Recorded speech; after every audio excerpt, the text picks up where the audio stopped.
El siguiente programa es clasificación T, para mayores de 18 años. Dirección de Espectáculos Públicos, Radio y Televisión.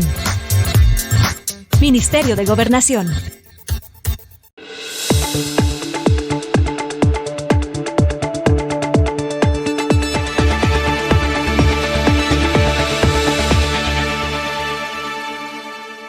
Bienvenidas y bienvenidos a una edición más de Temas y Debates con Ricardo Sosa. Canal 67, señal de televisión a nivel nacional, cables Tigo, Claro y nuestras multiplataformas de redes sociales que nos permiten estar cerca de las y los salvadoreños en el mundo.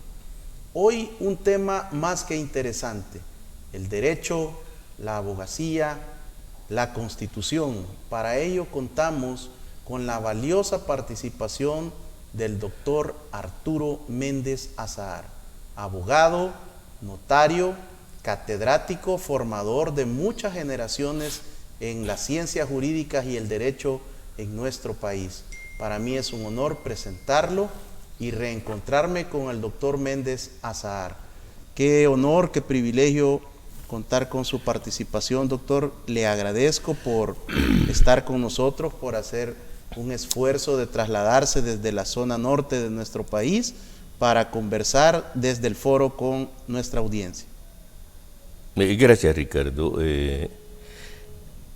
Especialmente agradecido de veras por la deferencia con servidor tuyo y ustedes, del soberano pueblo salvadoreño, y pues tratando siempre en estos últimos años de mi vida de aportar un poco de la experiencia que tuvimos. Hoy se vive en otros momentos, pues que si nosotros hubiéramos tenido oportunidad de ellos en 1980, como el periodo en donde tuve la oportunidad de participar un poco más activamente en la conducción de la vida del país, pues otra cosa hubiera sido. Pero de todos modos, pues ojalá el aporte que estamos dando sirva de algo para las nuevas generaciones, y no hay duda de que, de nuevo, profundamente agradecido y estamos a la orden.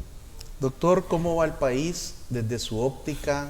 ¿Cómo ve este panorama? Usted que ha sido un hombre observador sí, de la realidad nacional, ha sido también, ha vivido, ha experimentado diferentes conflictos en nuestra sociedad, y por supuesto que también como docente universitario, como formador de diferentes generaciones en universidades nacionales e internacionales, desde su retiro, desde el momento que usted está ahora en otra faceta empresarial, ¿cómo ve el país? Pues desde mi perspectiva, muy contento, agradecido con Dios que me ha dado estos días como un regalo para mi vida, de ver cómo se transforma la sociedad salvadoreña, cómo lo que nosotros aportamos en algún momento en 1980 a 1990, pues de alguna manera, aunque no todo, pero está sirviendo como base para un momento interesante que está viviendo nuestra sociedad, nuestro país. Feliz porque con bastante propiedad me atrevo a afirmar que somos ya un referente mundial del desarrollo democrático de nuestros pueblos, especialmente los del tercer mundo. Somos un ejemplo, y pues no hay duda de que satisfecho, contento con lo que está sucediendo, porque a partir del 2019 nos atrevimos los salvadoreños a ejercitar el poder soberano que se tiene, y mentiría si digo que entonces estábamos conscientes del resultado de ese atrevimiento, de que con el poder popular nosotros íbamos a cambiar radicalmente el sistema democrático de nuestro país. en 2019, eligiendo a un joven que se enseñó en esa oportunidad ante un pueblo desesperado por la corrupción y la impunidad, y él pidió una oportunidad, pues ofreciéndose de que la podía resolver, y creímos en él y votamos por él masivamente. Pero la cosa no termina ahí, porque al recibir él, por supuesto, la reacción de quienes veían con preocupación que el poder se les iba de las manos, atentaron contra él en el 19, 20, peor que vino la pandemia.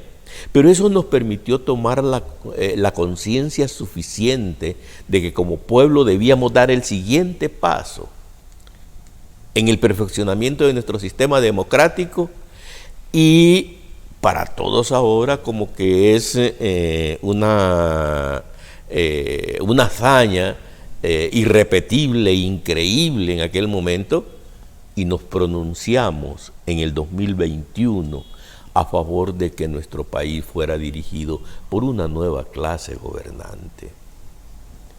Y qué bueno que sucedió, pero más bueno es que como nueva clase gobernante han asumido la responsabilidad de perfeccionar nuestras instituciones democráticas. Como nueva clase gobernante, tomaron conciencia de la responsabilidad que tenían y se han enfrentado no solo contra la oligarquía, ahora ya sabemos que es una oligarquía empresarial, terrorista, pandilleril, porque eso era nuestro sistema político antes del 2019. Esta nueva clase gobernante se ha enfrentado a ella con mucha valentía y está en el proceso de transformación que el soberano pueblo salvadoreño debe tener cuidado cómo se pronuncia en el 2024, porque no podemos dar un paso atrás. Pero lo más trascendental, Ricardo, los salvadoreños hemos detonado a nivel mundial la evidencia de que es el sistema internacional el corrupto e impune. Es el sistema internacional que nos imponía desde siempre, desde el siglo pasado, desde la independencia, sistemas de falsas democracias, y en estos últimos 30 años con las compras de gobernabilidades, porque eso es lo que está en evidencia ya a partir de la experiencia salvadoreña, es la experiencia de todos los pueblos latinoamericanos y pues, ¿por qué no decirlo del mundo entero? Las democracias no solo falsas, sino que prostituidas, que van en perjuicio de las grandes mayorías. Y qué oportunidad la que los salvadoreños hemos aprovechado, pues en la historia mundial en este momento están enfrentados de nuevo, ya no comunismo, capitalismo, ahora es globalismo y pluralismo.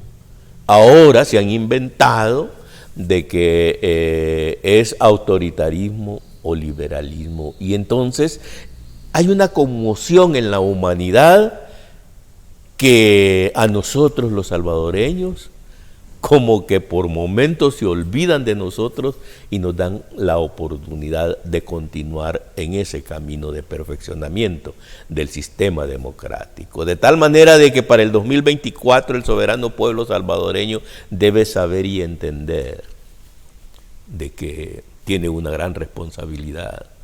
Porque aquí, a lo mejor lo tratamos con un poquito más de profundidad, hay que decir una cosa. ¿Por qué el mundo que está contra Bukele lo señala, lo tildan de corrupto, lo tildan de arbitrario, lo tildan de dictador, le ponen tanto apelativo y no entienden por qué Bukele no cae? No obstante esa agresión mundial en contra de Bukele, no entienden esos niveles de poder. ¿Qué es lo que está pasando con El Salvador? simple y sencillamente porque el responsable de lo que está pasando en El Salvador, democráticamente hablando, debemos de entender que es el soberano pueblo salvadoreño cuando ejerciendo el voto popular, libre, directo, igualitario y secreto, elige sus gobernantes de manera libre y de esa manera los gobernantes por primera vez en El Salvador no le han fallado al pueblo salvadoreño. Y lejos de eso, para complementarlo, están trabajando por perfeccionar nuestras estructuras sociales, económicas, políticas. De tal manera que el rumbo es correcto y cómo no me voy a sentir feliz, pues, si por eso es lo que luchamos nosotros en 1980, los que nos resistimos a incorporarnos en los escuadrones de la muerte o en la guerrilla, cuando en aquella oportunidad se hablaba de capitalismo y de comunismo como las dos alternativas. Hubo un grupo de salvadoreños que nos incorporamos al ejercicio de la política a dar nuestro aporte, e inmediatamente que lo hicimos nos retiramos en 1990, y el aporte que dejamos hoy está produciendo aquellos frutos que no produjeron cuando nosotros queríamos en 1980, pero no importa, Dios tarda pero no olvida. 2019, 2021, una nueva clase gobernante liderada por el presidente Bukele. Vamos al perfeccionamiento del 2024. De modo que estamos en la ruta.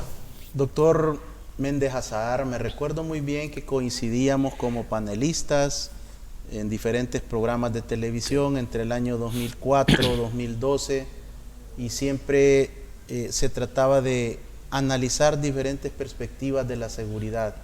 Pero recuerdo muy bien que usted siempre hablaba del soberano. Ahora, ¿realmente el soberano tiene la decisión? ¿Ha sido escuchado? ¿Su voluntad pesa, vale? Claro, y lo demuestran los hechos, ¿no? Y yo cambiaría esa expresión de ser escuchado. Cambiémosla, ya es necesario que empecemos a cambiar y a entender que el que manda es el soberano. El que ordena es el soberano.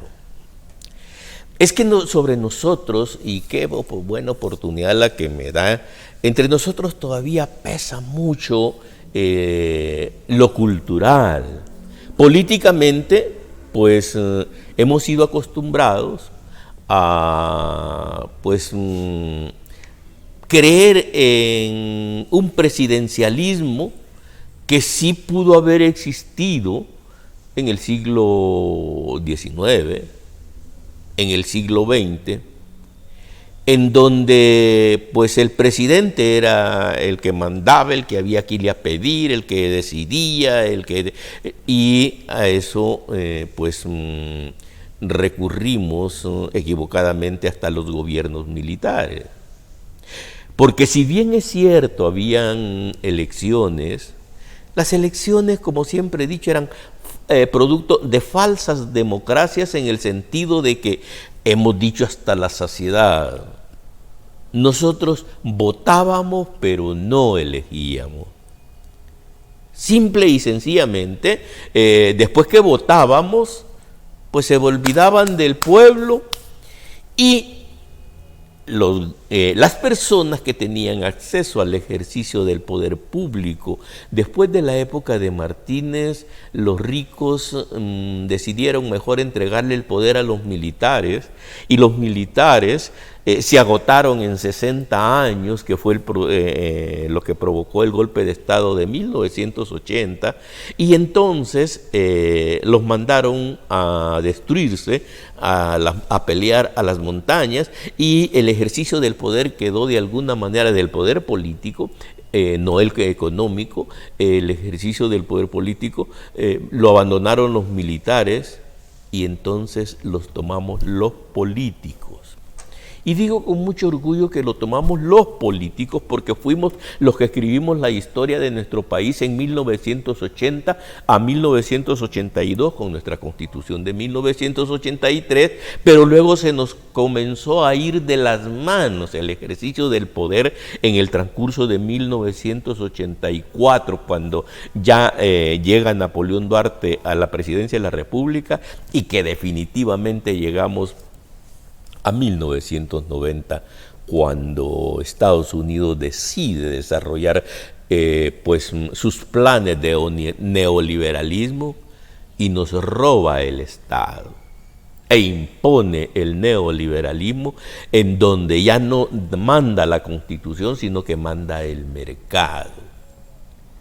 Pero eso tuvo un costo para los Estados Unidos, para las oligarquías mundiales internacionales, en el sentido de que se puso en evidencia, al grado que, por ejemplo, ya no es un secreto que del 2000 al 2010 se compraba la gobernabilidad con maletines negros. Pero qué bien que el dinero pues hubiese sido de las oligarquías pandilleriles terroristas, y me atrevo a decirlo así porque el mejor negocio para ellos es las drogas.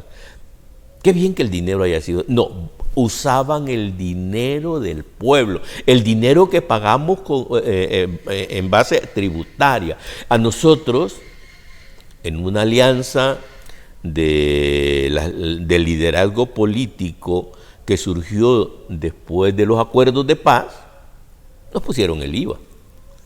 Y nos dolarizaron, solo para citar dos grandes momentos totalmente al margen de la Constitución, pero respaldado por las leyes del mercado, y es el que impone esa realidad. Cuando nosotros pagamos el IVA, lo pagamos todos los salvadoreños que consumimos dentro del país todos los días, desde que amanecemos hasta que anochecemos. El presupuesto general de la nación se forma con el impuesto IVA que pagamos los salvadoreños, y del 10% que comenzó, pues inmediatamente lo subieron al 13% y han tenido intentos de hacerlo llegar hasta el 15%. Yo estoy de acuerdo que paguemos los salvadoreños, pero que por lo menos de nuestro presupuesto general de la nación no se utilicen esos fondos para pagar la deuda externa, que esa fue para beneficiar a los ricos. Nosotros no hemos tenido ningún beneficio de ese montón de préstamos, que ahora la deuda externa ya va casi por 20,000 millones, trascendiendo a los 25,000 millones. Porque esa era la estrategia de las oligarquías mundiales para someter a nuestros pueblos. De esa manera, cuando nosotros nos damos cuenta de repente de cómo se utilizaban esos fondos, y que prácticamente pues era una fiesta pagana interminable, para llamarlo de alguna manera, el soberano pueblo salvadoreño, atento como está desde lejos, comenzó a darse cuenta de que tenía un arma poderosa, que es el voto popular. Y llegado el momento del 2019, hizo uso de él. Y de esa manera, todo ese autoritarismo que implicaba el presidencialismo, la teoría esa presidencialista de creer que el presidente es el que manda, y el presidente que es el que manda a los diputados, y que el presidente manda a los jueces, como sucedió antaño, especialmente estos últimos 30 años, comenzó a cambiar. Y qué interesante, porque el presidente Bukele, en una entrevista, de las tantas que tiene, lo veo reflexionar en el hecho de que dice: yo no mando, dice. Yo tengo que ir a los diputados a presentarles mis iniciativas de ley. Y el soberano pueblo salvadoreño debe sentirse satisfecho de que cuando nos eligieron para la Constituyente de 1983, así quedó establecido en la Constitución de 1983. Y por lo menos del 2019 para acá se está haciendo un gran intento por respetar la ley, por respetar la parte dogmática, por respetar el principio de que la persona es el principio y fin, es el origen y fin del Estado. Y es en función de eso que, por ejemplo, en la guerra abierta que tenemos contra las pandillas, en otro momento, así como sucedió contra la guerrilla, que lanzaron a un ejército totalmente discapacitado, voy a decirlo para no ser peyorativo con ellos, pero que no pudieron vencer la guerrilla, en este momento el presidente Bukele se enfrentó a ese poder real y en cumplimiento al Estado de Derecho es que se ha construido precisamente el SECOT, esa megacárcel que en otras partes ha causado pues como impacto, para respetarle a estas estructuras criminales que mataban a diario a los salvadoreños, para respetarles por lo menos el principio del derecho a la vida, a la subsistencia. Pronto veremos cómo se desarrollan estos centros penitenciarios para garantizarles a ellos el trabajo y para garantizarles a ellos lo que nuestra Constitución prevé, el periodo de readaptación social. ¡Qué lástima! Estamos conscientes de que esta gente a lo mejor es irrecuperable, pero necesita nuestra sociedad hacer el esfuerzo. Claro que es un costo, claro que es todo lo que nos podamos imaginar, pero no los matamos, porque en El Salvador se respeta hoy sí se respeta el Estado de Derecho, porque hoy se respeta el derecho de la vida, hasta para esos criminales que un día atentaron contra la vida de todos los salvadoreños. Doctor Méndez, usted es constituyente de 1983, usted participó directamente en la elaboración, en la propuesta, en la filosofía de nuestra Constitución de la República.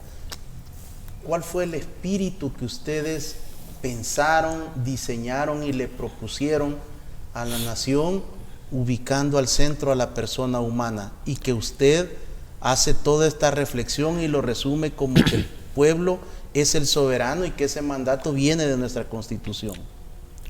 Es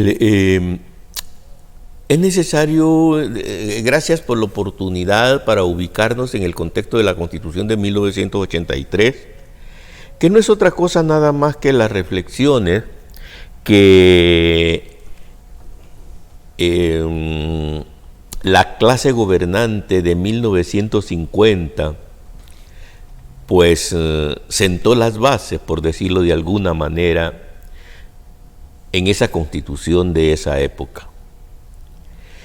Nuestra Constitución en 1950 sufrió la fuerte influencia de uno de los intelectuales más grandes de la historia de nuestro país, como fue el doctor Reinaldo Galindo Paul, un joven, no se había graduado, por eso entre nosotros existe la categoría de doctor infieri, porque un personaje con tanta capacidad intelectual, liderazgo, poder, conducción, pues influyó mucho en la Constitución de 1950.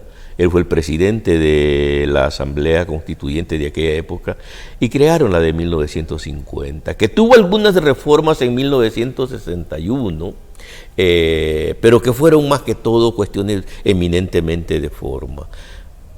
La Constitución de 1962, que es una réplica, una copia casi de los principios generales de 1950, fueron los que nos sirvieron para la creación de la Constitución de 1983. No era aislado, por ejemplo, que eso hubiese sucedido, porque éramos una generación que precisamente fuimos formados por esa clase gobernante de muchos abogados, muy excelentes abogados, de la generación de Reinaldo Galindo Paul, Martínez Moreno, Fortín Magaña, Fidel Chávez Mena, Borgo Bustamante, son de los que me recuerdo, los Rodríguez Ruiz, padre e hijo, era una generación que nos formó a nosotros, y vaya, que el Estado, a algunos de nosotros,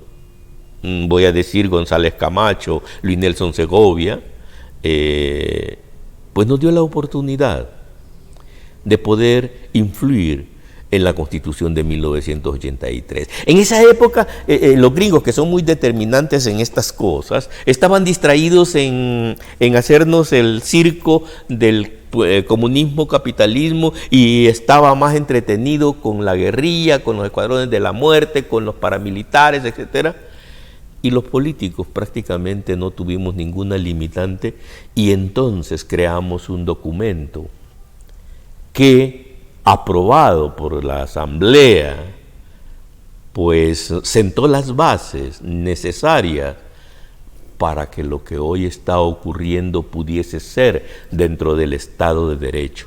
Entendiendo de que todo lo que había sucedido de 1990 a 1993 fue haciendo aparte la Constitución de 1983 y interponiendo un régimen totalmente violatorio de la Constitución, como es las leyes del mercado. De esa manera, entonces, bajo los principios generales, redactamos una Constitución que todavía se conoce muy poco y que vamos a hacer un gran esfuerzo por explicar el cambio de la Constitución de 1983 a 1950, y solo cito, por ejemplo, el terminar con el presidencialismo. Lo debilitamos extraordinariamente, al grado de que, por ejemplo, el presidente, las decisiones del Ejecutivo más trascendentales, tiene que hacerlas en Consejo de Ministros. Eso ya significa un sistema parlamentario.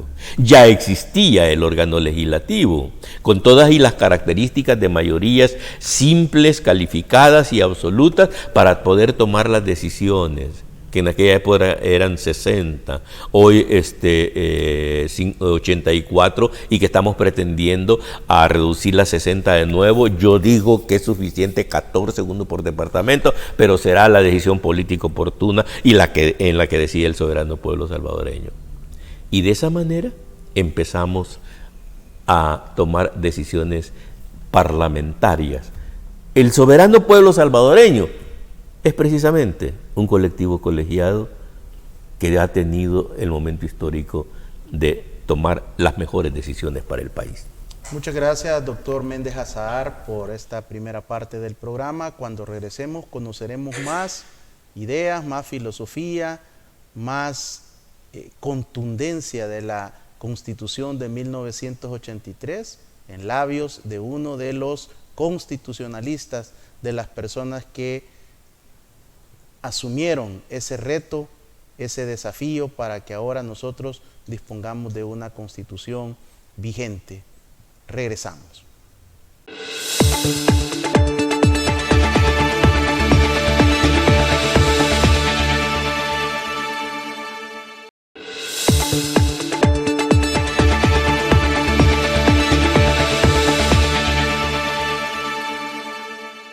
Muchas gracias por continuar en nuestra sintonía.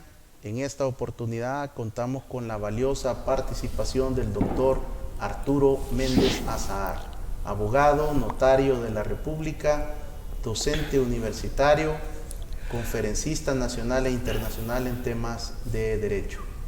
Doctor Méndez Azahar, ¿cómo evalúa usted la estrategia del Plan Control Territorial impulsada por el presidente Nayib Bukele, su gabinete de seguridad y con el apoyo de la Fiscalía General de la República? Uno de los temas que también usted, desde inicios del presente siglo, siempre expuso en diferentes medios sobre la falta de una verdadera coordinación y de una cooperación mutua entre las instituciones.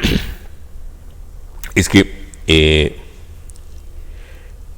vamos a comenzar con una reflexión que por primera vez gracias por la oportunidad de proponérsela al soberano pueblo salvadoreño, pero todo el problema fue de que el poder coactivo del Estado es la Fuerza Armada, es la Policía Nacional Civil. Eso siempre había existido. Es más, en las constituciones de 1900, todavía la del 83, contemplamos la incorporación del Servicio de Seguridad Pública al sistema, pues, de la Fuerza Armada, ¿no?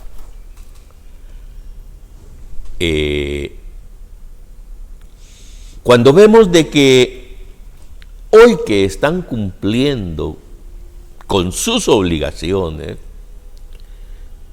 el aparato coactivo del Estado ha logrado en menos de un año,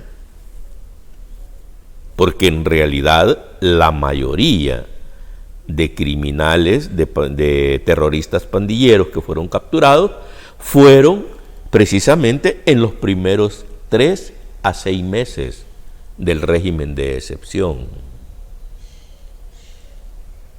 En mi caso, siempre he reflexionado por qué la Fuerza Armada de antes de la actual nunca pudo capturar. Los guerrilleros llegaron lo más a 3.000, 4.000 efectivos. Ellos mismos han confesado ese número. En los 12 años de supuesta guerra, yo ya estoy hasta dudando de esa guerra. Pero nos causaban problemas, nos destruían las calles, nos destruían los cables de la energía eléctrica, nos causaban problemas. ¿Cómo es que aquella Fuerza Armada, aquellos cuerpos de seguridad nunca pudieron capturar esos 4.000 supuestamente efectivos? Sin embargo, ahora hemos tenido la experiencia de que sí se puede someter al Estado de Derecho a cuanto fascineroso se ponga al margen de la ley, y ya vamos casi con 80.000, parece, ¿no? Ayer veía los informes que van por 65.000, pero teníamos 16.000 antes, ya capturados. Ya casi vamos sobre los 100.000. Porque ahora sí hemos tenido efectividad de someterlos al Estado de Derecho y de ponerlo a buen resguardo para que ya no le hagan daño a la gente honrada. Y las Fuerzas Armadas de 1980 al año 2000, al 2010, jamás pudieron hacer eso con los terroristas pandilleros, con los terroristas comunistas de aquella época. Y ahora sí. Por una simple y sencilla razón. Ahí tenemos ministros de defensa presos, pues. Ahí tenemos presidentes corruptos, porque cuando el presidente de la República es el comandante general de la Fuerza Armada, constitucionalmente hablando, es para eso, para que proteja a El Salvador, cumpliendo el servicio público de seguridad. Sin embargo, todos esos presidentes fallaron en eso. Es más, el lunes de esta semana había un exministro de Seguridad y Justicia, así se llamaba en la época del 90, confesando de que él, cuando llegó y le reclamó a la policía de que por qué no capturaban a estos pandilleros que estaban resultando y que acosaban a unos ancianos, etcétera, etcétera. Ahí está en el documental ese. Le manifestaron que no podían. ¿Por qué? Porque lo primero que hizo este régimen, estos regímenes anteriores, fue cambiar las leyes. Nos cambiaron las leyes penales, en donde fueron orientadas las normas jurídicas del Estado de Derecho, en violación a la Constitución, a garantizarle más los derechos a los delincuentes que a las víctimas. Y él, como funcionario, se quiere excusar diciendo es que no me hacían caso. Él ha incurrido en el delito de incumplimiento de deberes y después del programa debieron haberlo capturado. porque fue un funcionario incapaz. Porque cuando uno está ejerciendo el poder público, o puede o tiene responsabilidad también. Yo he llamado la atención sobre que el soberano pueblo salvadoreño, de acuerdo que tenemos que sentirnos satisfechos con el presidente Bukele, pero él ha hecho lo que verdaderamente ha sucedido porque tiene un ministro de defensa que le es leal. Y leal a él y leal a la patria. Tiene también el apoyo de un órgano colegiado. A mí no me gusta llamar a los diputados como hace la oposición, como hacen los detractores del régimen, de que los llaman como sometidos al presidente y que son aprietabotones. No, no, señores. De cualquier manera, ellos pudieran en algún momento rebelarse y perfectamente no hacer caso, como sucedieron en algunas oportunidades anteriores. Ese 26 de marzo es inolvidable, cuando el presidente de la República, reunido en Consejo de Ministros, le manda la iniciativa de ley que necesita urgentemente el régimen de excepción por lo que se viene, porque ese día le mataron 87 salvadoreños, y entonces sí fue el acabose, y entonces sí demostró que el que mandaba era el comandante general de las Fuerzas Armadas, quien mandaba era el régimen del Poder Ejecutivo, y busca el apoyo del poder legislativo, como es democráticamente hablando dentro de nuestro Estado de Derecho. Y todavía entonces, como tiene problemas, entonces ya antes se habían tomado las drásticas decisiones para buscar la elección de un fiscal que también cumpliera con su deber, y también para medio componer el órgano judicial que desgraciadamente se mantiene relegado. Porque ahora que el poder coactivo está cumpliendo su deber de someter a la ley a quienes la han violado constantemente, necesita de un órgano judicial mucho más fuerte, igual que la Fuerza Armada, para imponer lo que le corresponde, que es la justicia. Pero decía de que hoy el soberano pueblo salvadoreño debe sentirse satisfecho porque eligió un buen presidente que supo escoger, porque eso lo nombra el presidente, y por eso es que él es responsable, el presidente es responsable de lo que hacen sus ministros. Escogió un buen ministro, un joven. Escogió un buen director de Policía Nacional Civil, Arriaza Chicas. La Asamblea le dio un buen fiscal. Y entre todos, ahí tenemos la realidad de estar sometiendo bajo el régimen de excepción al Estado de Derecho que corresponde, y la seguridad como principio, como servicio público esencial de nuestro Estado de Derecho, está siendo una realidad. De tal manera de que no hay que olvidar que el presidente ha tenido un buen acompañamiento, por decirlo de alguna manera, en el ministro de Defensa, en el ministro de Seguridad, en la Fiscalía y de alguna manera pues en el órgano judicial. Eso es el Estado de Derecho. La responsabilidad no solo es del presidente, está compartida.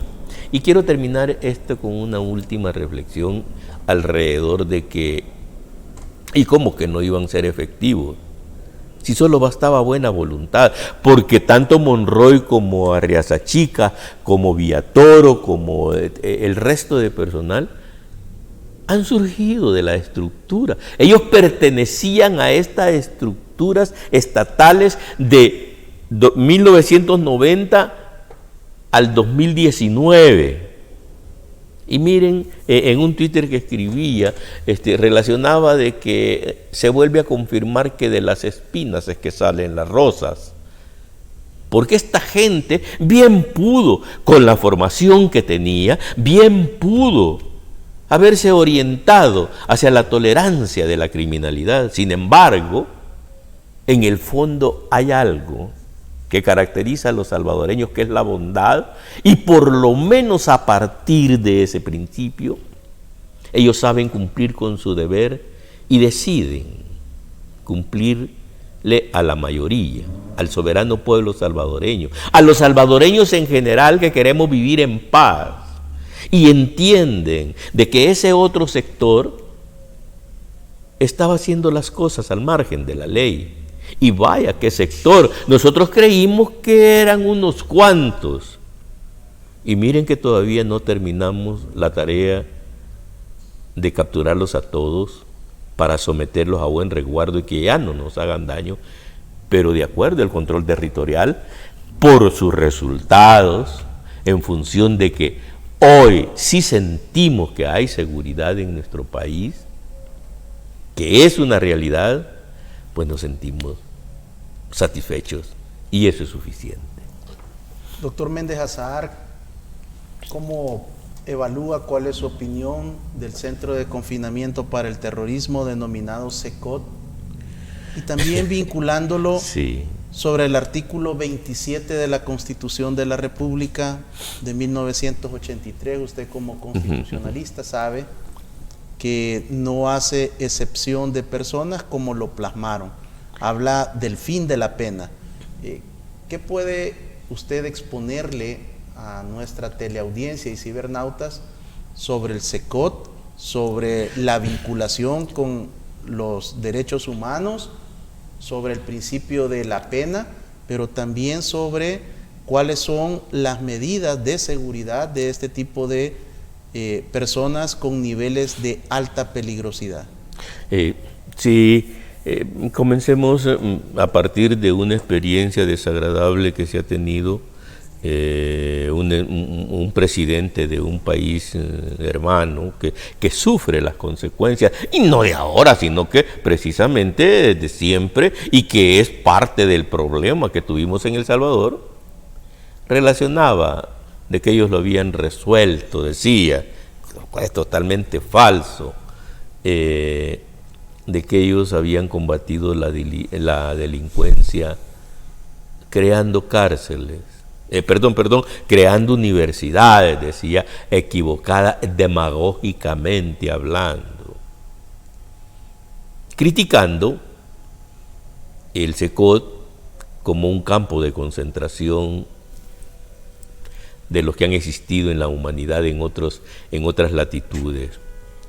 En primer lugar hay que decir una cosa, Colombia es responsable de la criminalidad nuestra, porque los terroristas pandilleros, pues era la base del tráfico, de narcotráfico, que transcurría por el territorio nacional, y no solo por el territorio tierra, sino que también mar, a ciencia y paciencia de todos los gobernantes. Y hoy eso les hemos causado un gran problema, y por eso es que ese señor, exguerrillero también, réplica. Los pobres colombianos tienen la réplica de nuestro Sánchez Serén reciente. Lo eligieron como presidente y hoy está demostrando lo que es, como también lo que sucede con Chile, como lo que sucede con Perú. Por eso decía de que nosotros somos un impacto para la realidad mundial, pero arrancaba para referirme al CECOT con esa desagradable experiencia, pero que no hay otra cosa nada más que tolerarlo, pues, porque la convivencia con los pueblos hermanos debe de darse. Y lo cierto es de que el problema es de que en El Salvador vamos a resolver los problemas del Salvador, primero. Segundo, los vamos a resolver a la manera de los salvadoreños. Simple y sencillamente, señores. No andemos esperando que los de fuera, eso de andar pidiéndole a los Estados Unidos y creer de que Rusia, China nos van a venir. No. El presidente Bukele fue muy hábil cuando estuvo en las Naciones Unidas y que les dijo, nosotros sencillamente queremos ser como ustedes. Pero si no nos ayudan, no nos estorben. Palabras sabias. En el sentido de que nosotros los salvadoreños, para resolver nuestro problema de la criminalidad, no le hemos andado pidiendo permiso a nadie. Y lo hemos hecho con nuestros propios recursos. De los impuestos de los salvadoreños ha salido todo lo necesario para combatir esto. ¿Ok? Pero de repente nos damos cuenta que no eran 2, 3 pandilleros.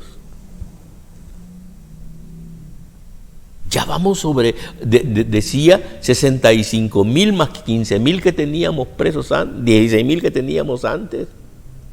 Es una población reclusa que sinceramente, este servidor de ustedes, yo fui el carcelero mayor de 1982 a 1984, me echaron la responsabilidad de ir a cuidar a los reos, especialmente los políticos, y Mariona era nuestro centro penitenciario más grande.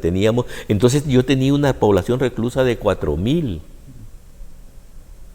Solo tenía un colón con 25 centavos para la alimentación de cada uno. Y entonces no teníamos esas tiendas famosas por las que cobran hoy, que la familia le ayuda al recluso para comprar un poquito de alimentación más, si la que le dan allí no le alcanza.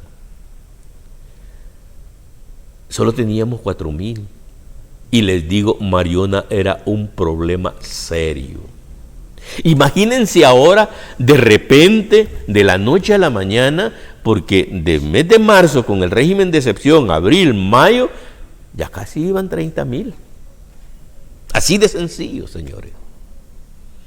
Y de repente en el resto se duplica. Para cumplir con la Constitución, precisamente lo que me preguntaba Ricardo en este momento, el artículo 27, era necesario crear las instalaciones para atender a esta gente, porque de cualquier manera así hay que hacerlo, así hay que llamarlo. Si una vez bajo la responsabilidad en este caso del Ministerio de Seguridad, especialmente centros penales, pues tiene que atenderlos, para decirlo de alguna manera. Claro que no es de que con eso de que pase adelante y que venga. No, si lo que se está asumiendo la responsabilidad es de verdaderos criminales, y si no, vean desde la imagen física, si no infunden terror, pues. Y gente de que de alguna manera, si no lo puede atacar a uno, al gobernante en ese momento, y al funcionario público, al recluso, al custodio que lo atiende, al policía que lo captura, entonces ellos tenían la organización suficiente para irle a hacer daño a la familia. Era terrible la experiencia que estamos viviendo. Entonces no quedaba alternativa más que construir un área en donde poderlos atender con las características que es necesario para ellos. Porque en este momento apenas hemos iniciado con la reclusión. Falta el proceso de readaptación. Y ojalá algún día, cuando ellos ya estén en las condiciones de incorporarse a una sociedad, entonces cuando hayan cumplido las penas que les corresponden, entonces poder volver a gozar de la libertad y de todos los derechos. Pero allí en el SECOT, por las características a que tenemos acceso, está planificado un centro en donde no necesariamente lo mínimo, sino que más que lo mínimo, eran necesarias esas instalaciones, que totalmente falso que sean campos de concentración. Doctor Arturo Méndez Azahar, quiero agradecerle por haber aceptado mi invitación, por venir a conversar, a compartir parte de sus conocimientos. Sobre todo nos ha orientado mucho su formación y su vivencia de ser constitucionalista, una persona que estuvo en esa comisión para establecer el marco filosófico, dogmático, pragmático de nuestra Constitución vigente. Seguiremos invitándole para que cuando pueda acompañarnos siempre nos oriente en estos temas del derecho. Bien, gracias Ricardo. No, pues con gusto, a la orden.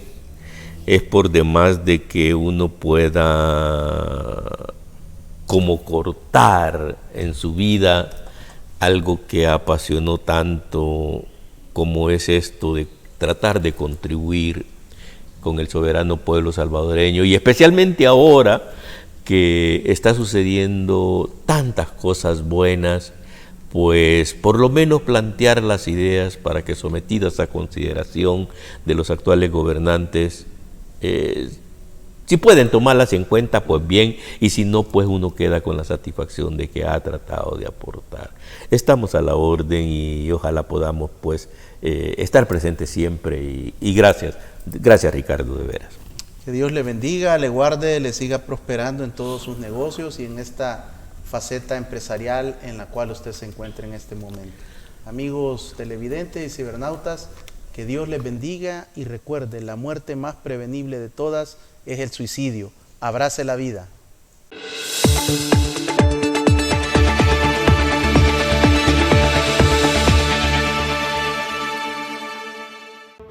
Los conceptos vertidos en el programa anterior son responsabilidad directa de quien los emitió. En ningún momento representan la línea editorial de esta estación televisora.